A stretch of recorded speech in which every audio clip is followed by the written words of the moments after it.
إذن يا أخي، إن بيننا وبين الله عمل، بيننا وبين الله عمل، ليس بيننا وبينه قرابات، ليس بيننا وبينه أنساب ولا صلات، ليس بيننا وبينه إلا عمل. فمن أطاعه أكرمه ومن عصاه أهانه، وما ربك بظلام للعبيد. فأنت يا أخي ماذا تعمل؟ أعمال الجنة معروفة وأعمال النار معروفة، فإياك أن تملأ كتابك بأعمال النار وتظن أنك يوم القيامة ستلقى كتابا فيه أعمال الجنة. هذا شيء محال، بل هذا شيء خيال.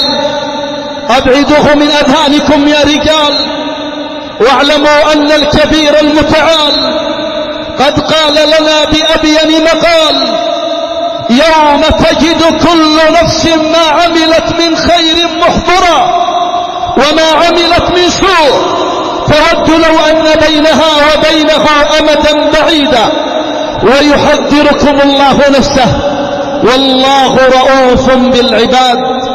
فيا أخي حاسب نفسك، وما زالت روحك في جسدك، وما زالت الفرصة قائمة، وباب التوبة مفتوح، وما زال إذا أردت التغيير والإصلاح استطعت أن تصلح ما بينك وبين الله.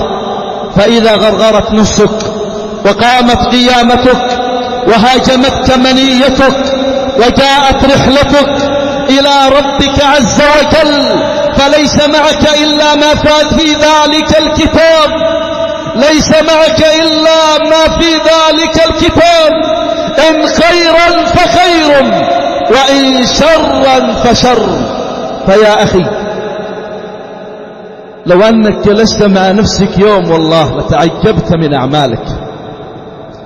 لو وصلت يوم إلى فراشك قبل منامك وقلبت صفحات يومك وتمعنت في أعمالك منذ أن قمت من منامك إلى أن رجعت إلى فراشك، ماذا فعلت؟ ماذا قلت؟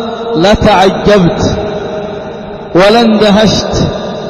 كم قلت أقوالا خاطئة، كم نظرت نظرات محرمة، كم سمعت سماعات محرمة، كم نظرت إلى تلك الصور الخليعة وإلى تلك المقاطع الهابطة وإلى تلك الأفلام الإباحية، سمعت تلك الأصوات الماجنة، عشت حياة الغافلين.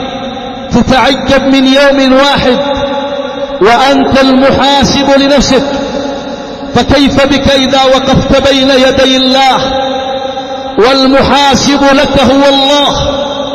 تنظر عن يمينك فلا ترى إلا ما قدمت، تنظر عن يسارك فلا ترى إلا ما قدمت، تنظر من ورائك فلا ترى إلا ما قدمت. والنار تلقاء وجهك لها زفراتها، لها أصواتها.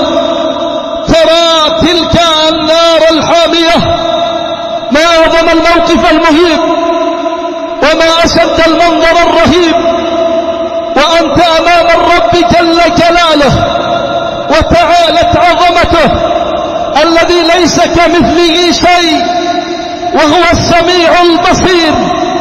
إن كل من في السماوات والأرض إلا آتي الرحمن عبدا، لقد أحصاهم وعدهم عدا، وكلهم آتيه يوم القيامة فردا. فيا أخي أعد العدة من اليوم.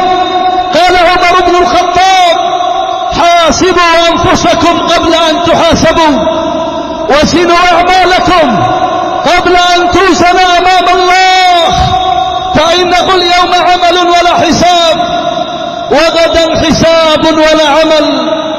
قال ابن دقيق العيد عليه رحمة الله: والله ما عملت عملا ولا تكلمت كلمة إلا أعددت لها جوابا أمام الله.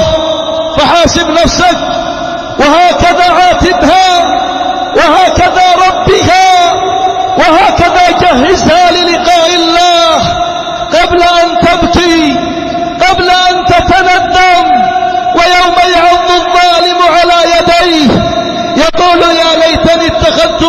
للرسول سبيلا.